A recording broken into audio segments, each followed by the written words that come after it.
Antes de comenzar un programa de cría en cautividad, necesitaremos tener un profundo conocimiento sobre la biología de las especies en la naturaleza.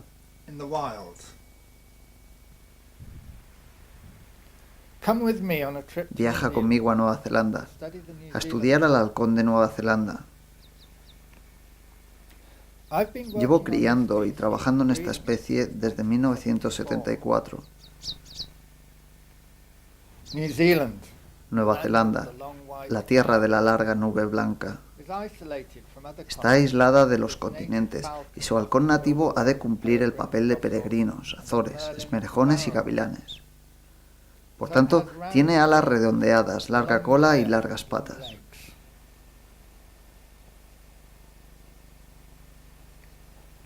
Los únicos mamíferos en Nueva Zelanda antes de que llegase el hombre fueron las ballenas, las focas, los delfines y algunos murciélagos.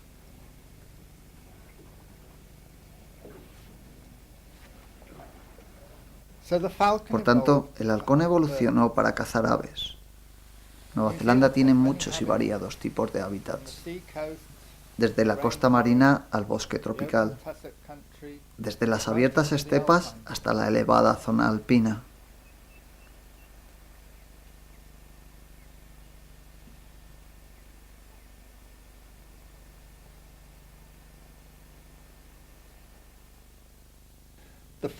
El halcón puede vivir en todas estas áreas.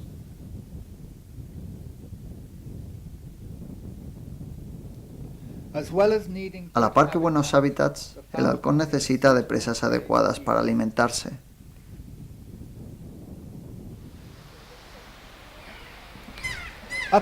Arriba, en la zona alpina, estos loros de montaña o keas son formidables clientes y los halcones prefieren dejarlos en paz.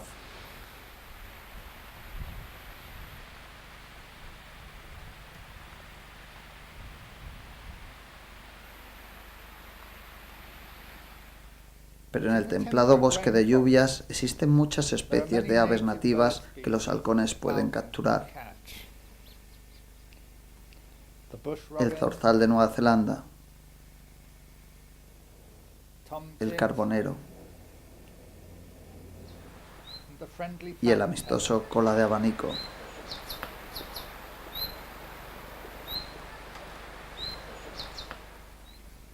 El tui o pájaro pastor intenta alimentarse de néctar sin exponerse a los halcones que pasen por los alrededores.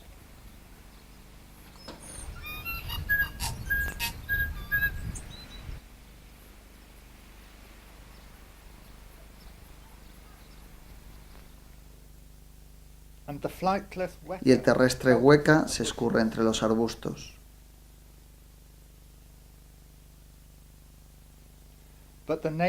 Pero la paloma nativa es el objetivo favorito y puede llegar a escaparse del halcón incluso tirándose al agua. El pato gris y sus patitos son presas tentativas y escapan buceando. Fuera, en la zona de retamas, hay menos aves.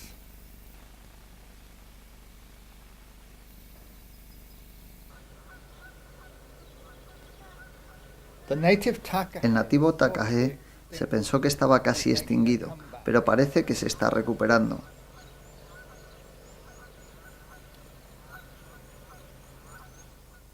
En el río Flats, la ave fría militar es un ágil volador, pero aún así sigue cayendo víctima del halcón.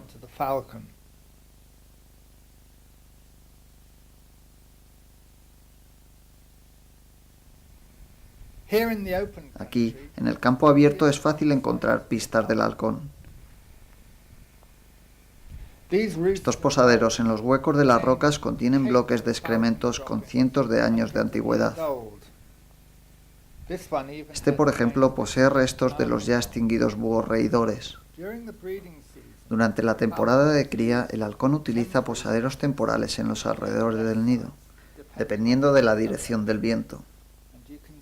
Y podemos divisar las salpicaduras blancas de los excrementos desde lejos. A medida que nos acercamos, buscamos en las rocas y encontramos restos de presas, egagrópilas y de curalle.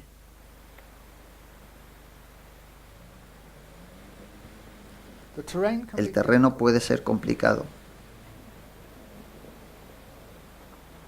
y el halcón nos ve antes de que nosotros le veamos a él. No aceptan intrusos en su territorio.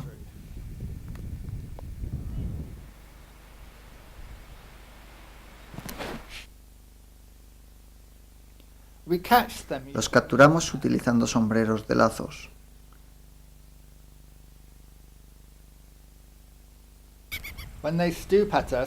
Cuando nos atacan, quedan atrapados en las patas por los lazos.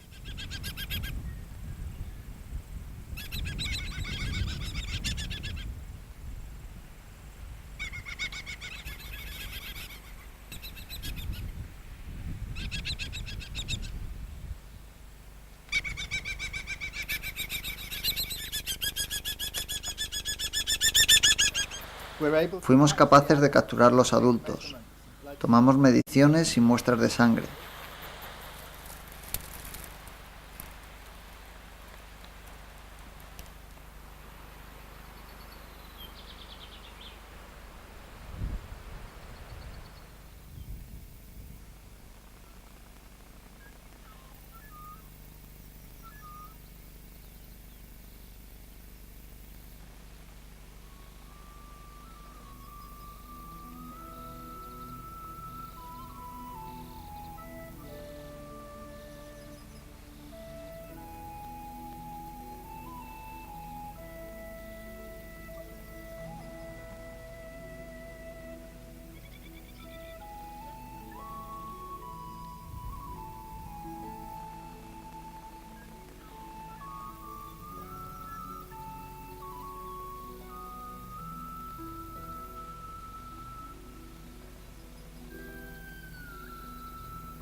Los pollos pueden también ser valorados para determinar la edad y el sexo.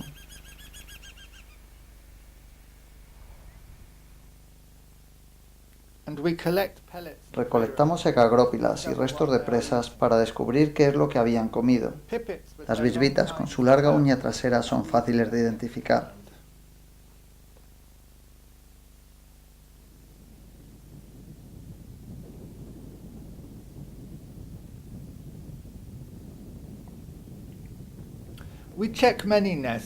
Al estudiar muchos nidos nos hicimos una idea sobre los lugares de nidificación preferidos.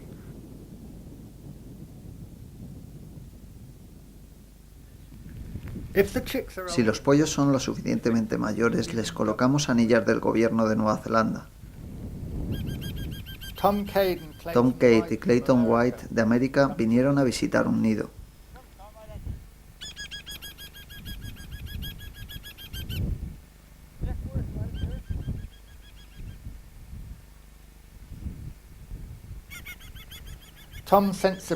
Tom sensatamente llevaba un gorro, pero Clayton queda con cicatrices de guerra.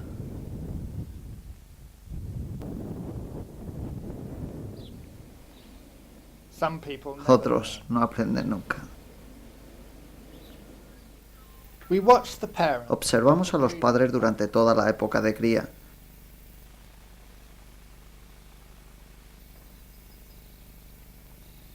Hasta que los pollos realizan su primer e indeciso vuelo.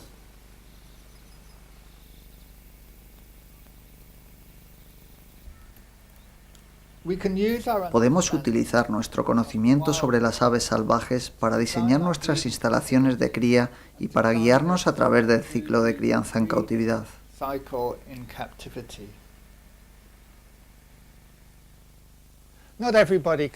No todo el mundo puede estudiar la vida salvaje de las especies que han elegido, pero al menos vayamos a bibliotecas, cojamos monográficos científicos y encontremos cualquier información que podamos sobre nuestra ave en la naturaleza antes de embarcarnos en la gran aventura de la cría en cautividad.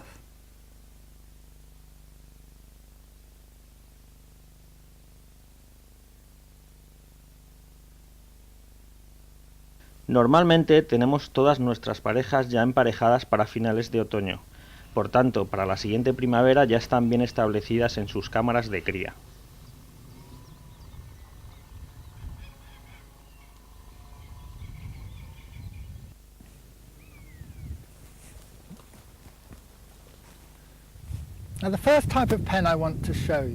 El primer tipo de cámara que os quiero enseñar es en un tranquilo y retirado lugar para aves nerviosas como accipiters o aves que provienen de la naturaleza y no están bien adaptadas a las condiciones en cautividad.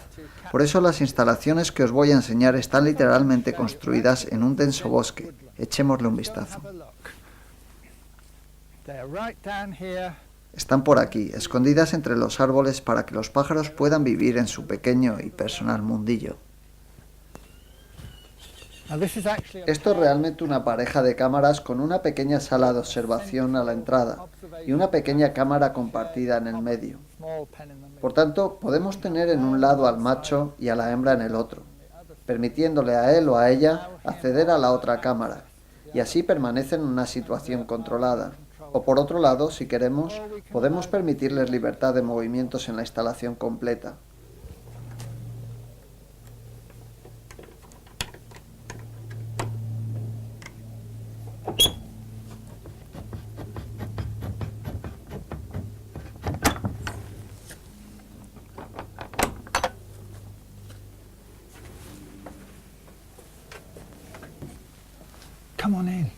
Vamos, ven conmigo. Bien, aquí tenemos un cristal de una sola dirección como ventana de observación.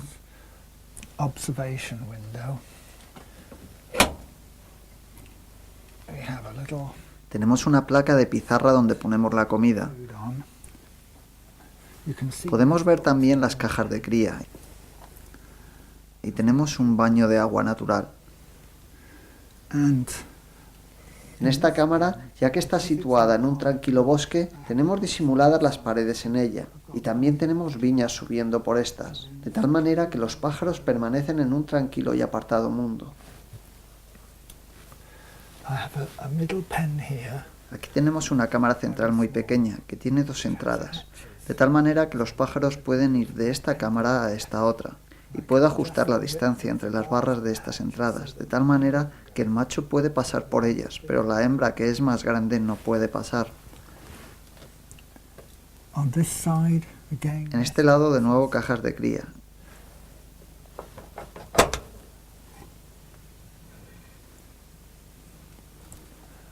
Y ahí puedo ver a uno de los halcones de Nueva Zelanda.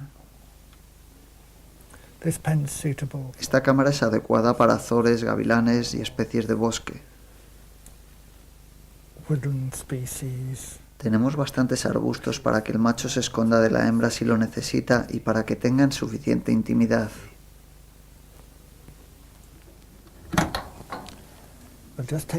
Echemos un vistazo más de cerca a esta cámara.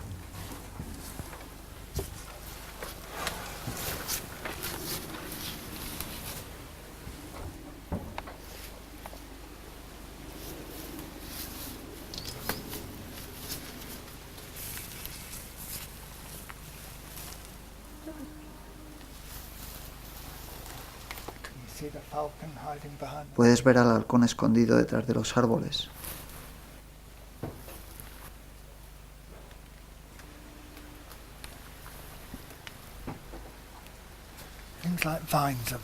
Las viñas son muy útiles porque proveen pantallas de seguridad para los pájaros y a la vez permiten entrar aire y luz.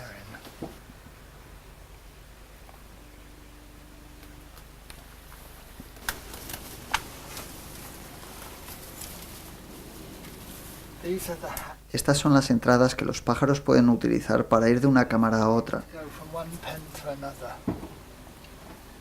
Y podemos ver las barras. Y si pongo las 2 barras centrales en posición, el macho podrá pasar, pero la hembra no. Y esta es la otra entrada. Son 2 entradas de acceso.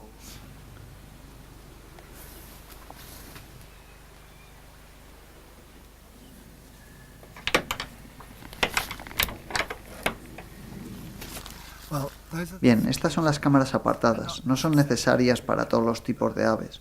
Echemos un vistazo ahora a otro tipo de cámaras de cría más artificiales.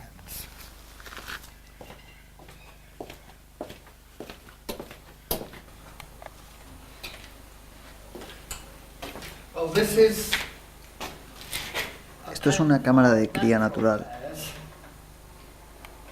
En este caso está construida con bloques de hormigón con un terminado en cemento. Y me gusta en blanco porque cualquier tipo de suciedad se ve enseguida y tenemos que mantenerlas limpias. En un clima seco, obviamente podemos utilizar madera, pero en uno húmedo la madera se deteriora muy rápidamente. Los tablones del techo los unimos a correas de acero para que sean seguros durante las tormentas. En este caso tenemos una malla plastificada, pero existen muchos tipos de techos y realmente tenemos que probar con nuestros pájaros, puesto que algunos necesitan otra malla extra debajo de la principal y otros no. Lo primordial es la seguridad. Os sorprendería saber el número de aves que se han perdido durante las tormentas.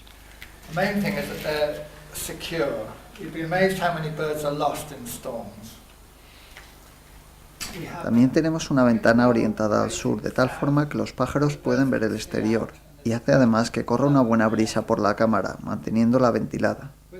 En nuestro húmedo y ventoso clima es bueno el proporcionar a los pájaros algo de refugio, y por ello cubrimos aproximadamente un tercio del techo de la cámara con chapa. Utilizamos un sistema de doble puerta. Este pasillo está cerrado en su salida. Tenemos ventanas de observación con cristales espejo, pero también tenemos un circuito cerrado de televisión, el cual apunta de tal forma que podemos ver cualquier actividad en el nido o en estas perchas donde las aves gustan de copular.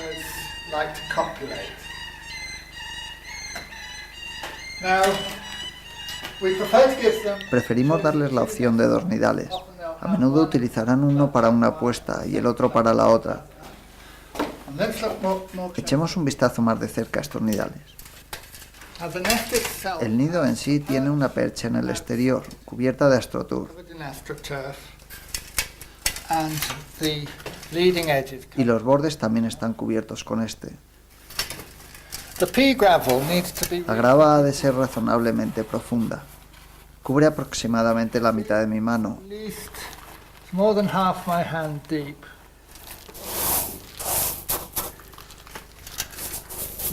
Es grava completamente limpia, sin arena ni turba. Este nidal es apropiado para un gran halcón y podemos ver una entrada de acceso aquí y agujeros de observación. Esta es la entrada que utilizamos para sacar los huevos o meter pollitos. Es higiénico, ventilado y con un amplio espacio para los halcones.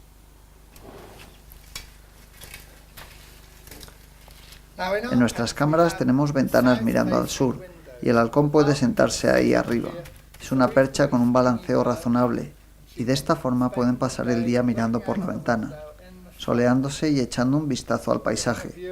Este será su territorio.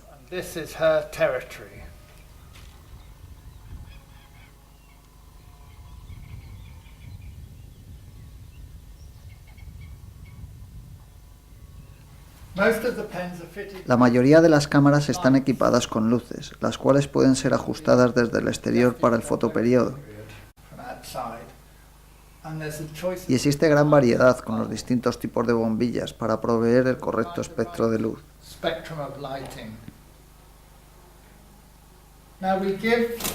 Proveemos una buena variedad de perchas, una en el centro que a menudo es utilizada para alimentarse o para copular, y también colocamos una amplia gama de perchas de pared, incluyendo la de repisa. Las ventajas de esta percha de repisa es que los halcones, tanto el macho como la hembra, pueden permanecer en ella y ajustar entre ellos la distancia que les separe. Mientras que en una percha corta como esta, a menos que las aves se lleven extremadamente bien, el macho se podrá sentir incómodo si la hembra de pronto se acerca a muy corta distancia de él. Sin embargo, en la de repisa pueden ajustar cómodamente la distancia. A menudo es bueno si tenemos algo de balanceo. No queremos que los pájaros se hagan daño en la planta de las patas. Otro tipo de percha es la de escalera, y es sencillamente una plancha con AstroTurf adherido a ella. Cuando la hembra está incubando, es también cuando está mudando. Entonces es muy pesada y trata de evitar el volar. Incluso algunos pájaros no son capaces de subir al nido. Por tanto, en este estado podemos tener una percha de escalera en la muda, de esta forma. Así ella podrá medio volar, medio correr hasta arriba, donde ya ahí podrá entrar al nido y asegurarse de que los huevos están a salvo en su nidal. De una forma similar, cuando los jóvenes pájaros están a punto de dejar el nido, debemos evitar el que tengan duros aterrizajes pudiendo herir sus patas. Por ello, la escalera es un buen método para abandonar el nido. Si el clima es húmedo y los jóvenes pájaros están ya fuera, en el suelo, donde no pueden volar, una escalera como esta les permite subir hasta aquí y permanecer arriba secos, y así comenzarán pronto a saltar hasta aquí, luego allí, y así habrán salido con éxito. Es un seguro mecanismo. En el suelo me gusta tener hierba natural.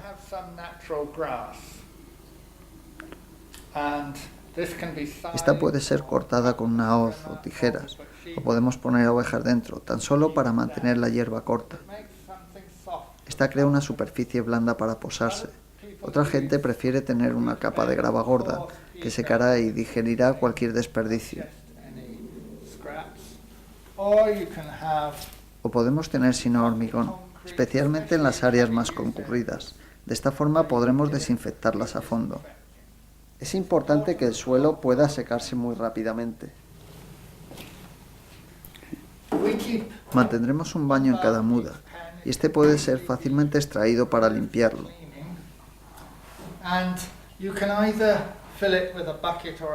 Podemos llenarlo con un cubo o una manguera, o mismamente podemos tener un grifo en el exterior que unido a una manguera llenará el baño sin necesidad de entrar en la cámara. Es buena idea dejar algún tipo de bloque o piedra junto al baño. El pájaro podrá utilizarlo al salir de este para sacudirse y olearse antes de volar hacia las perchas.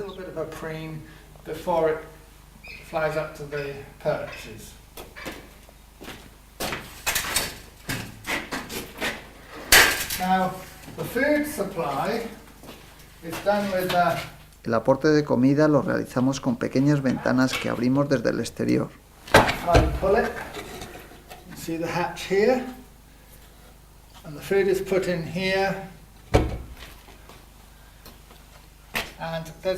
La comida es puesta aquí, sobre una reja, de tal manera que cualquier trozo sobrante o suciedad caerá fuera. Está bien limpio y el halcón tiene un lugar donde puede posarse y es blando y no necesita irse lejos hasta una percha. O sea, que es fácil el sencillamente poner el alimento, eliminar el que no se haya utilizado y el vigilar el que la comida está siendo utilizada y no despilfarrada.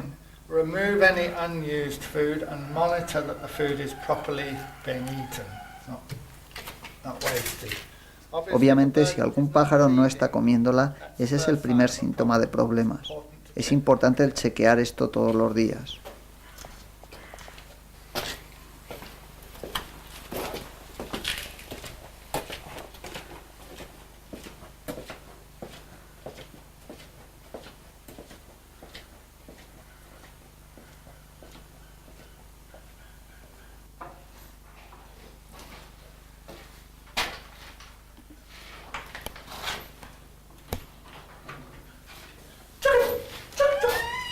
Esto es una cámara de imprintados. Tiene una ventana orientada hacia el sur, con barras lo suficientemente estrechas como para que el pájaro no pueda meter la cabeza.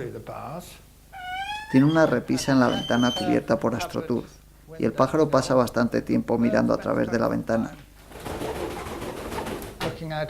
¿Qué haces, cachofeo?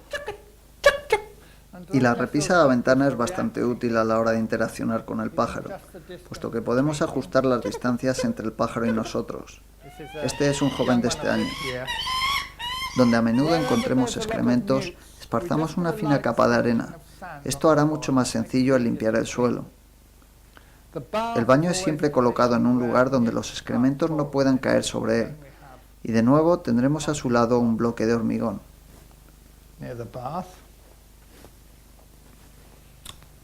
A menudo tenemos una percha única en el medio,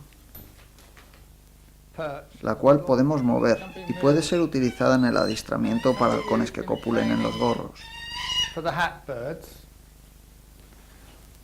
Tenemos un nido en cada cámara de imprintados y está a la altura del pecho, de tal manera que es fácil interactuar con el pájaro. También tenemos aquí una ventana de observación con un cristal espejo. Incluso los machos estarán criando a los pollos en estas cámaras. Hasta el momento la grava en este nido es muy superficial, puesto que este aún no es un pájaro de cría, tan solo tiene unos pocos meses de edad. Cuando comience su periodo de cría añadiremos grava hasta aquí.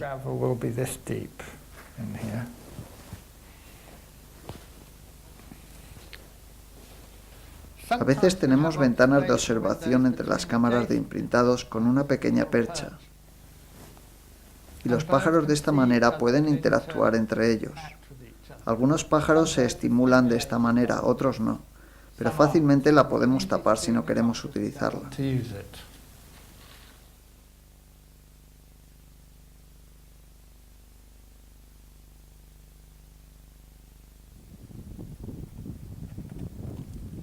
Los halcones normalmente no construyen su propio nido, ponen sus huevos en viejos nidos de ratoneros y cuervos o escarban un cuenco en la tierra en la repisa de un cortado.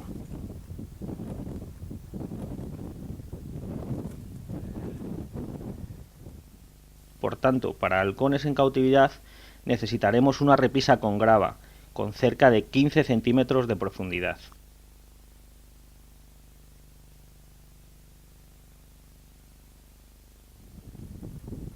Especies como acípites, ratoneros, milanos y águilas construyen su propio nido con palos y trocitos de cualquier cosa que les llegue a las manos, y forran el nido con ramas finas, hojas verdes, trapos e incluso trocitos de papel.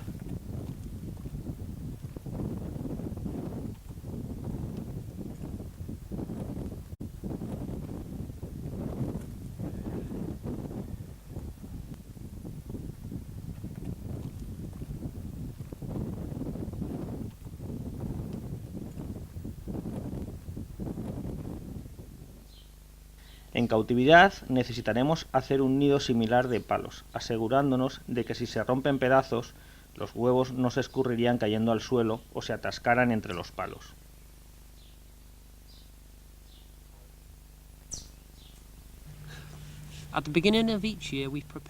Al comienzo de cada año preparamos el marco del nido para especies que construyen nidos de palos como el Harris Hat y el Azor. Esto frenará el que el nido se desbarate cuando estén criando.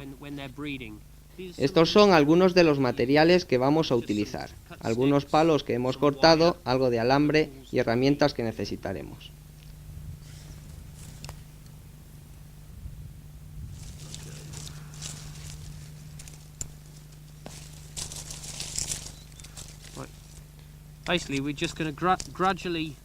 Construimos gradualmente el anillo exterior, añadiendo ramas y luego las uniremos con el alambre.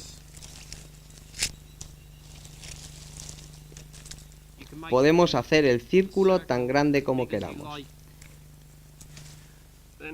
Ahora lo unimos.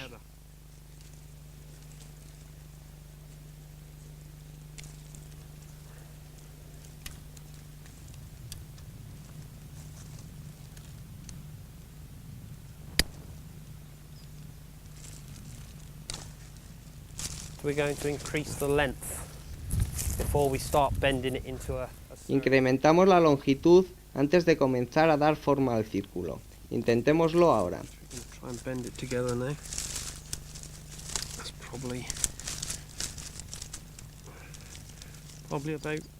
Este es aproximadamente el tamaño, algo así como para un Harris Hat.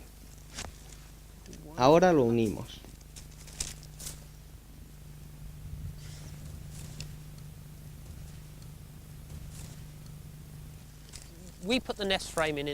Ponemos el nido al comienzo de febrero. Nuestra pareja de Harris es muy mansa, así que podemos entrar con ella dentro. Así que mientras construimos el nido, a menudo vienen a ayudarnos.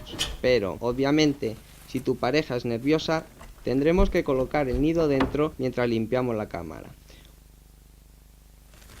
Utilizaremos grava como sustrato. Construimos el nido añadiendo más ramas y terminaremos forrándolo con ramas de abeto, las cuales son muy suaves y no dañarán los huevos. Tenemos que comprobar que no hay huecos donde los huevos pudieran quedar atrapados. Básicamente lo que buscamos es que el nido sea blando y con una forma de cuenco, asegurando que los huevos no podrán rodar hacia los lados quedando atascados. Cuando la hembra llegue, añadirá trocitos para hacerlo exactamente como ella quiera. Necesitamos dejar algunas ramas de tal manera que los pájaros podrán añadirlas al nido. Estas serán también utilizadas durante el cortejo. Cuando los pollitos nazcan podremos añadir algunas ramas nuevas de abeto para mantener el nido fresco.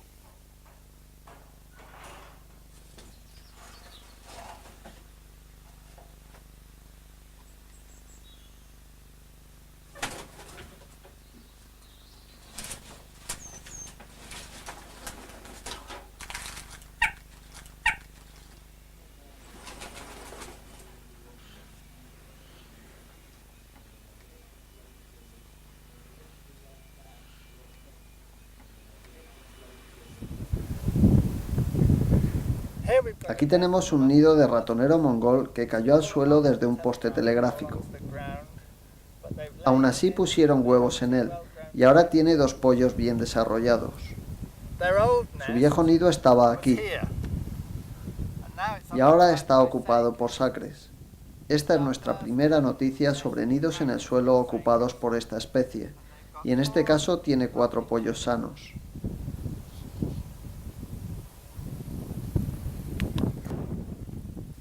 Si no son molestados, ratoneros, águilas e incluso halcones sacres anidarán en el suelo, pero en la mayoría de los lugares existen predadores de suelo, especialmente el hombre. Y en estos lugares las rapaces prefieren estar en sitios elevados, alejados del suelo, en cortados, árboles o en estructuras realizadas por el ser humano.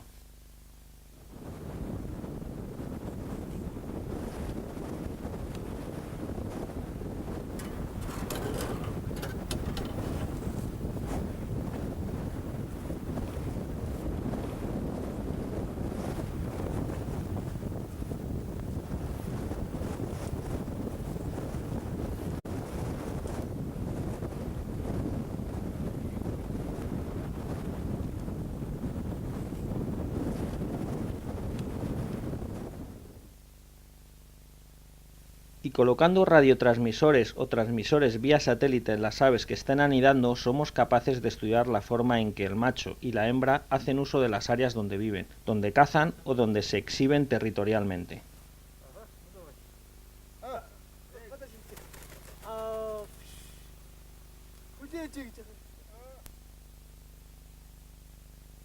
Nuestro siguiente paso es interpretar el comportamiento que vemos en libertad de una manera mucho más escueta en cautividad y proporcionar todos los ingredientes clave que las especies necesitan.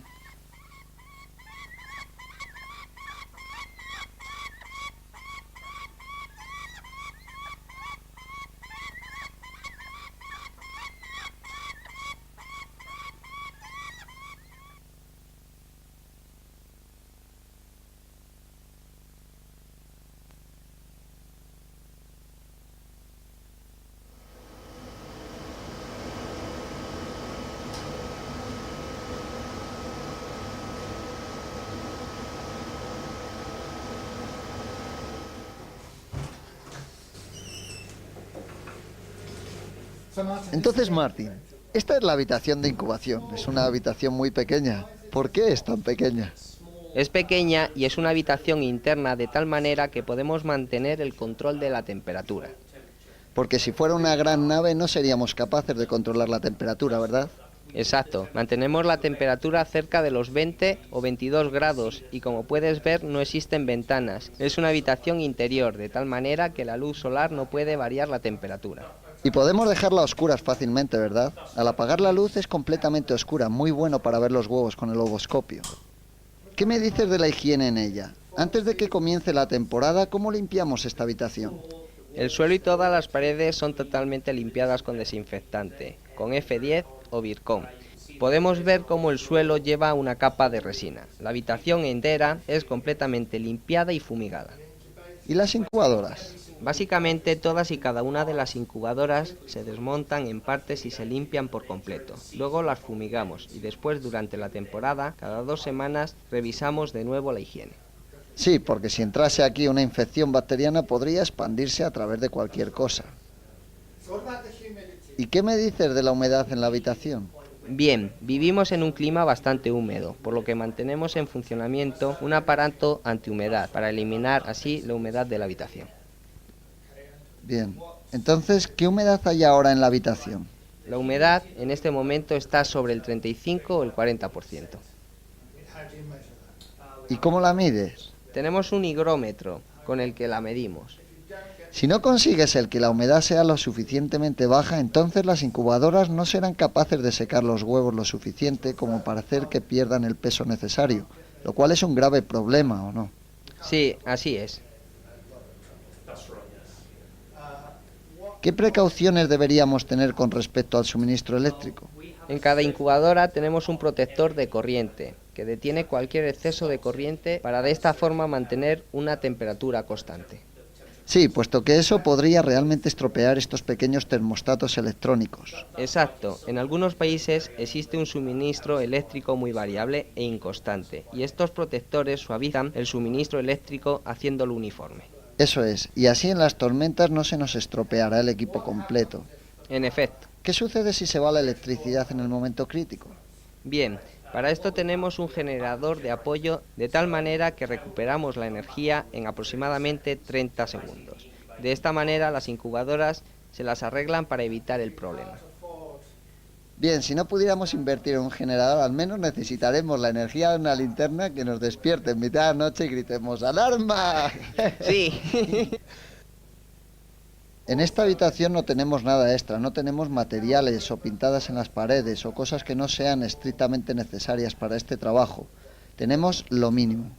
Sí, no tenemos nada extra, únicamente lo necesario y así la mantenemos limpia.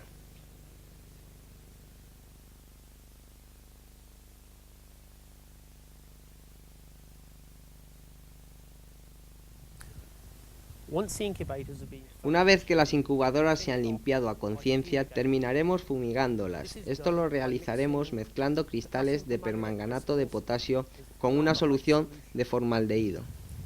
Para incubadoras de este tamaño utilizaremos aproximadamente 1 gramo de permanganato de potasio y 2 mililitros de formaldehído.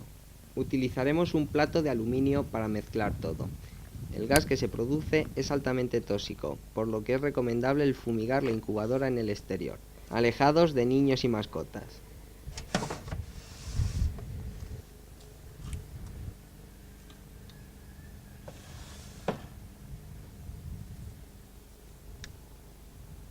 La incubadora se mantiene en marcha por lo que el ventilador empuja el gas alrededor de esta.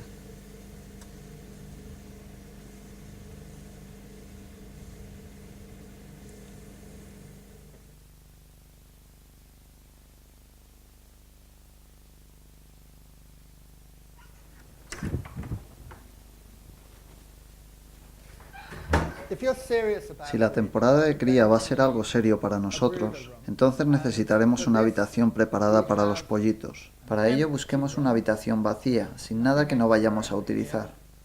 Las paredes han sido bañadas en una capa de resina de tal forma que pueden ser lavadas fácilmente. Las superficies están limpias y podemos desinfectar y fumigar la habitación completa al comienzo de la temporada. Por tanto, tenemos aquí una línea de producción. Estas son las nacedoras, estas son otras para pollitos recién nacidos y estas empolladoras son para pollitos ligeramente más crecidos.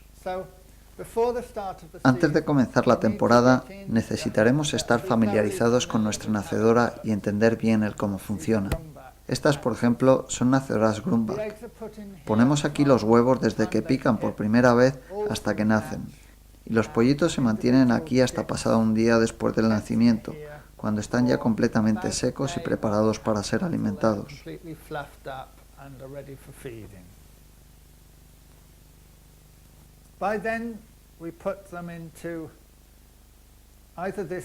Para entonces les pondremos en esta empolladora Brinsea, capaz de contener cerca de 20 pollitos a la vez.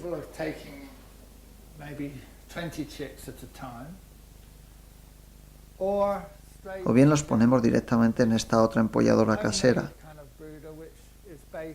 basada en un sistema de calor en uno de sus extremos y ventilación fresca en el otro, de tal manera que podemos mover nuestros pollitos más cerca o más lejos de la fuente de calor, juzgando la temperatura por lo cómodos que se encuentren.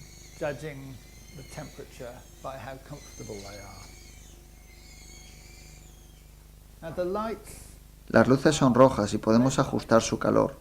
Utilizamos dos bombillas de tal forma que si una de ellas se funde en el medio de la noche, la calentadora seguirá produciendo calor. El cajón entero es sencillo de limpiar y son baratos de fabricar.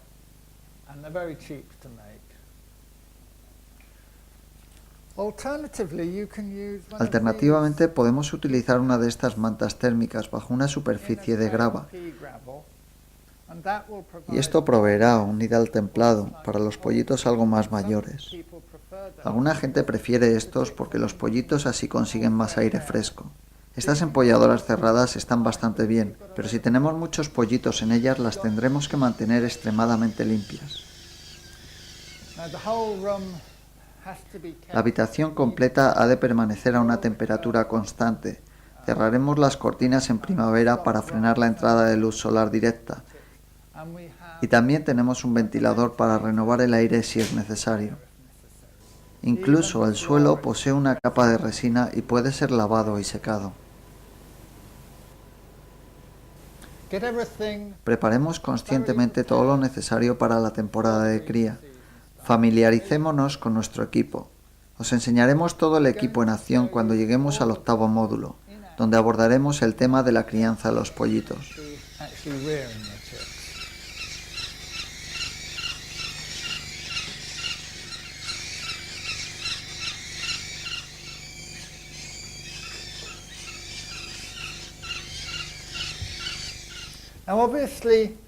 Pero obviamente si tenemos un pequeño proyecto no queremos ir a través de todos estos problemas, puesto que toda esta instalación puede mantener cerca de 100 pollitos de una sola vez. Posiblemente tú vayas a guardar tus pollitos en una habitación extra que tengas en la casa, o en un huequecillo que encontremos en ella, y posiblemente solo necesites tu empolladora durante 1 o 2 semanas. Pero si entiendes los principios de lo que te explicamos, podrás adaptarlos a tus propias circunstancias para ese momento tan especial del año en que tengamos los pollitos.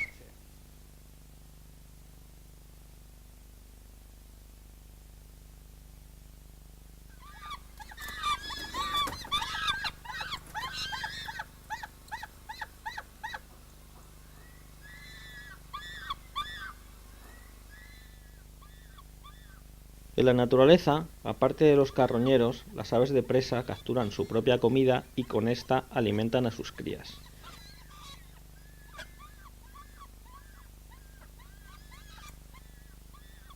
Esto provee un aporte equilibrado de nutrientes, proteínas, carbohidratos, grasas y minerales, al igual que vitaminas esenciales, muchas de las cuales se deteriorarán tras la muerte y durante el congelamiento y almacenamiento.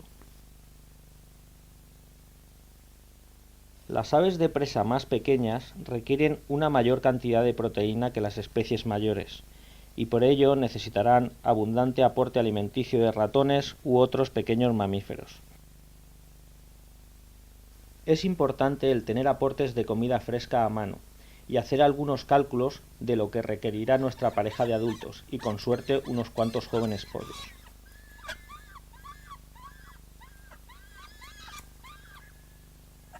Quizás te sorprenda cuánta cantidad de comida fresca vas a necesitar. Los detalles exactos de los distintos tipos de alimentos y cómo prepararlos están cubiertos en el módulo primero sobre nutrición.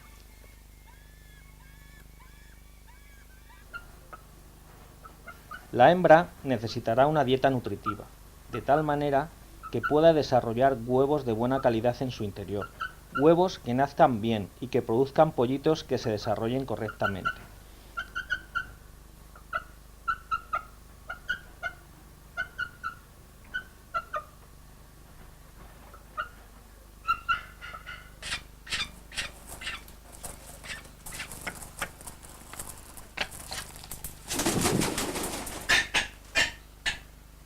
Intentemos equilibrar la demanda de comida con el aporte de esta a la hora de la alimentación. O de lo contrario, los padres almacenarán la comida sobrante, pudiendo ésta deteriorarse de tal forma que si alimenta a los pollitos con esta al día siguiente, posiblemente los envenene.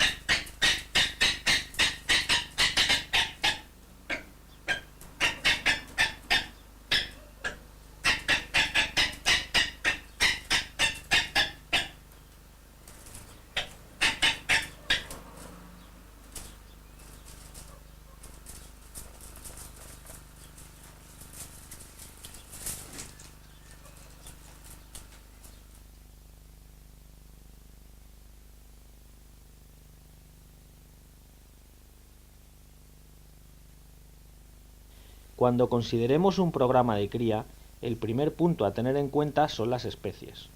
Hoy en día, muchas especies de aves de presa están siendo criadas en cautividad, y el mercado rebosa con grandes variedades. No tiene mucho sentido el criar más y más, tanto si estamos planeando el criar halcones para cetrería, conservación o para proyectos de reintroducción. Consideremos cuidadosamente si existen o no salidas para nuestras aves, y si seremos capaces de cubrir nuestros costes.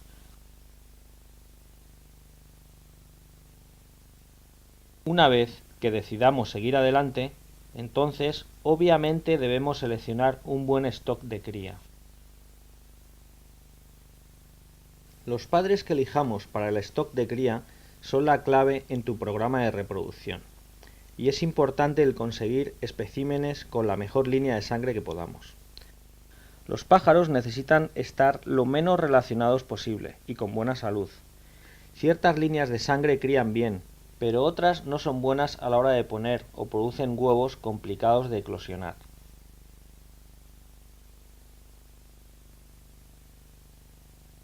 Si puedes, hazte con un pedigrí de cada pájaro e intenta ver a sus padres.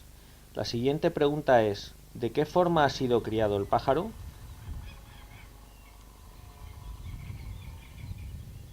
Para parejas que van a permanecer juntas, queremos que los pájaros sean tranquilos, imprintados en sus padres naturales y que estén bien acomodados a la situación doméstica, libres de estrés.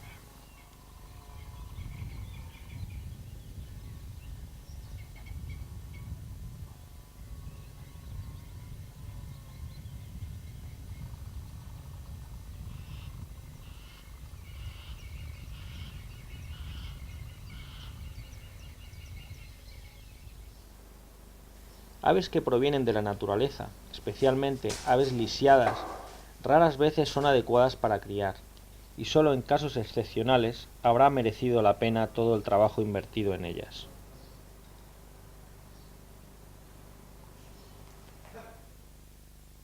Si queremos utilizar los pájaros en un programa de inseminación artificial, entonces han de ser cuidadosamente imprintados. Es muy sencillo el hacernos con pájaros que sean imprintados duales, es decir, mitad y mitad. La pareja se sienta feliz junta año tras año, pero nunca llegan a copular.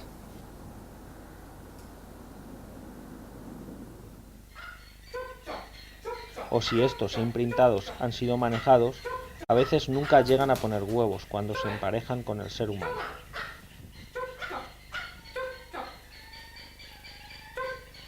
Estudiamos todo esto en el módulo 6 sobre imprintados e inseminaciones.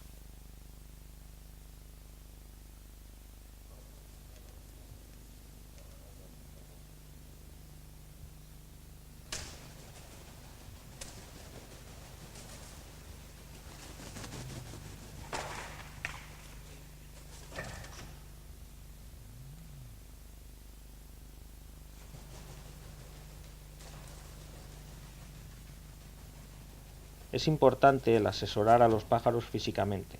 Tomamos distintas medidas, peso del ave, plumaje, y nos hacemos una buena idea de si merece la pena o no el hacernos con él.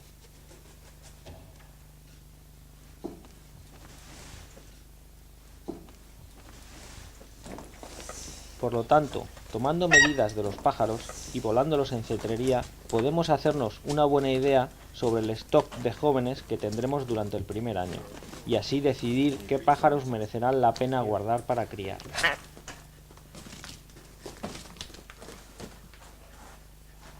No caigamos en la trampa de mantener los mejores pájaros para cazar y los malos para la cría. Es importante el meter a criar los mejores cazadores, puesto que ellos serán la semilla para la siguiente generación.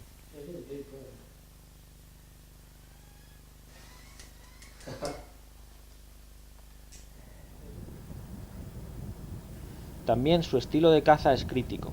Necesitamos saber si los padres fueron buenos cazadores, y preferentemente si nuestros propios pájaros destinados para cría son o no buenos cazadores.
Para hacernos una idea de cómo conviven nuestros pájaros en el aviario, necesitamos tener un buen conocimiento sobre su comportamiento en su medio natural.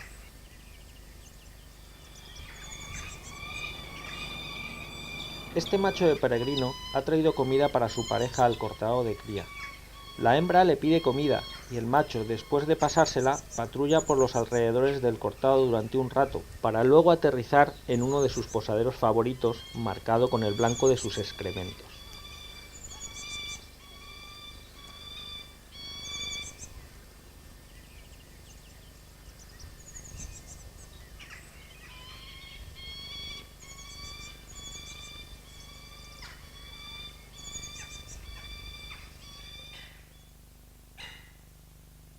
En cautividad, estos gerifaltes desarrollan de forma más reducida el mismo comportamiento.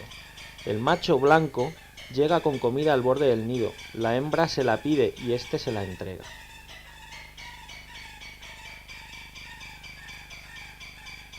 Durante el cortejo, el macho necesita a menudo aportar pequeñas cantidades de comida a la hembra, para crear con ella de esta manera un fuerte vínculo, y para demostrarla que es un buen proveedor de alimento.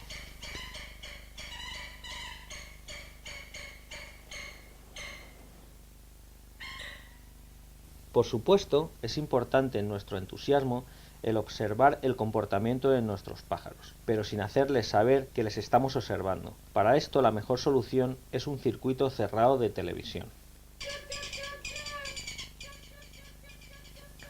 Cuando trabajamos con imprintados, es mucho más importante estar familiarizado con estos patrones de comportamiento, puesto que ahora no solo somos observadores, también somos uno de los componentes de la pareja. Y nuestro comportamiento ha de ser apropiado para la situación. Si sabemos lo que se supone que deberíamos de hacer, podremos insistir en ello. Aquí Martin, por ejemplo, realiza el pase de alimento, cogiendo la comida, entregándola, volviéndola a coger y volviéndola a pasar. Todo esto refuerza el vínculo de la pareja.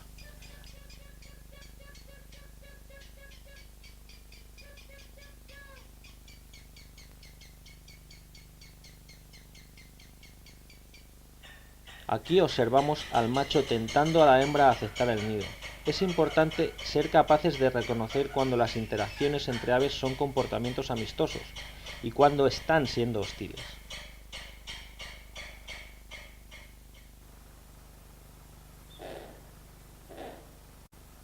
Esta pareja de Harris está bien establecida. La agresividad temporal de la hembra hacia el macho es debida a la presencia del cámara.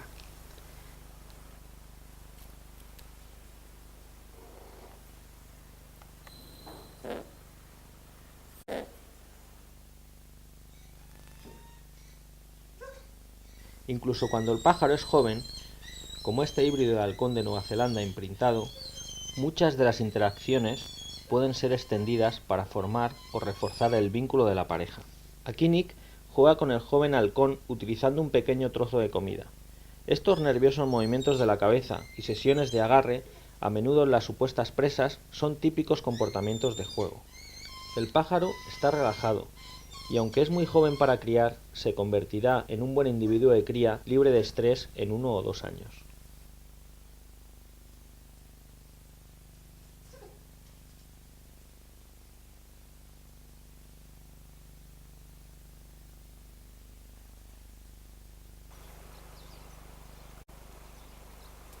Otro comportamiento común observado en las aves que están criando es la territorialidad. Este esmerejón de Mongolia está criando en un viejo nido de cuervos y defiende su espacio aéreo contra el milano negro que pasa por allá.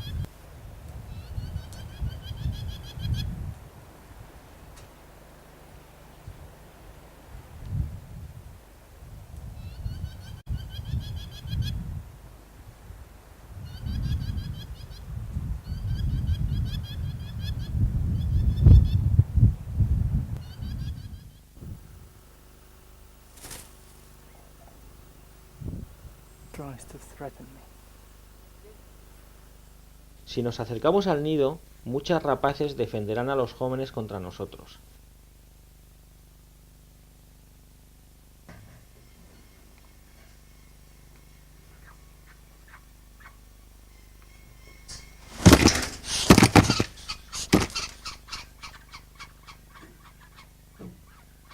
En cautividad, muchas aves que de otra forma serían tímidas defenderán el nido ferozmente y debemos ser cuidadosos cuando tratemos de manejar huevos o pollos, asegurándonos de que la madre no los dañe accidentalmente o agarre nuestra mano.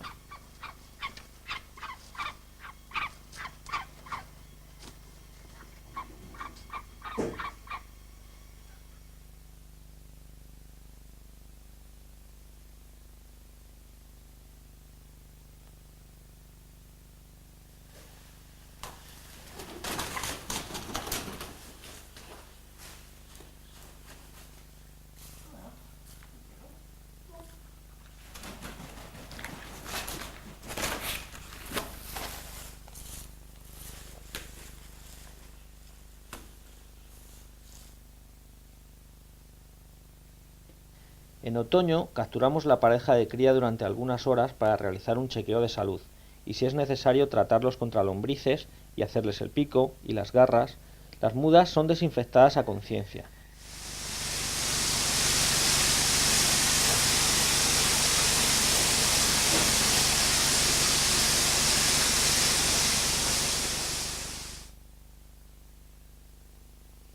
Repintadas si es necesario y todo el material del nido eliminado por completo y reemplazado.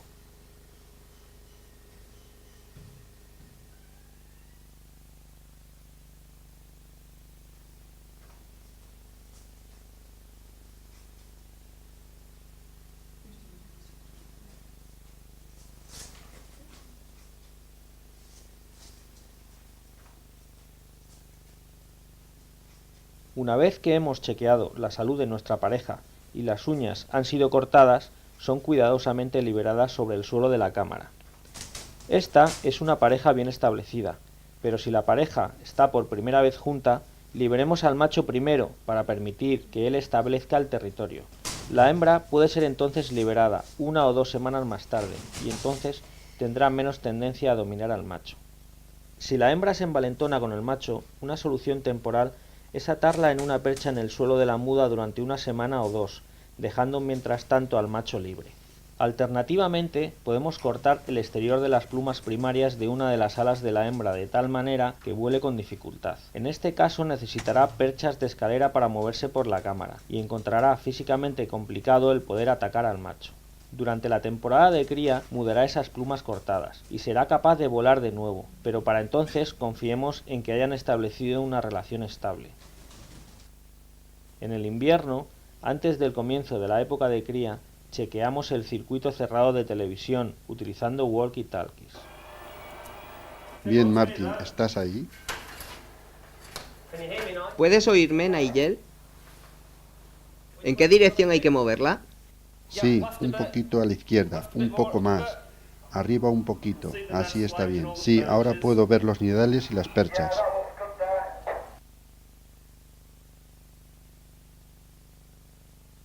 Si los pájaros de cría requieren un fotoperiodo distinto en el que necesitan una duración del día más prolongada, les podemos suplementar esto a través de luces artificiales conectadas a un programador de encendido.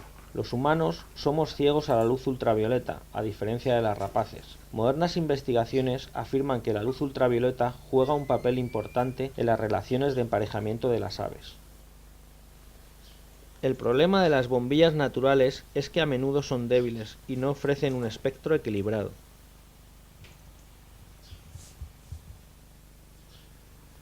Estas luces especiales dan un espectro similar a la luz natural del día y proporcionan luz ultravioleta.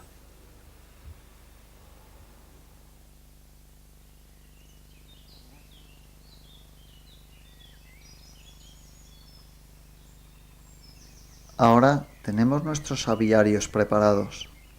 Los pájaros están en ellos. Las incubadoras están listas y tan solo tenemos que esperar a la primavera.